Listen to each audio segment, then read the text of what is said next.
300 கிராமா sir? 300 gram இருக்கு. ம். இதுதான் சார். ஓ. இன்னமும் டார்க் வரும். இன்னும் ஃபுல் மெச்சூர்ட் ஆகல. இது கூடவும் டார்க் வரும். சில மெச்சூர்ட் ஆயிடுச்சுன்னா நல்லா டார்க் கலர் வரும். நீங்க சின்ன பழத்தே கலர் வந்துடும் சில நேரம் பாத்தீங்கன்னா.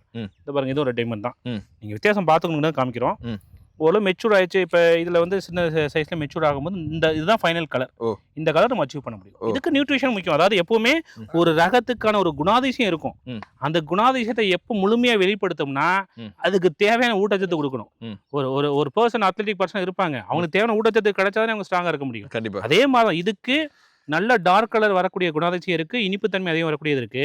இப்போ சாருக்கும் நாங்கள் என்ன பண்ணியிருக்கோம், பயோ பொட்டாஷ்லாம் கொடுக்க ஆரம்பிச்சிருக்கோம். நம்முடைய சமுருதி சக்திங்கிற அந்த பெஸ்ட் ப்ராடக்ட்டு அதை இப்போ தான் கொடுக்க ஆரம்பிச்சிருக்காங்க.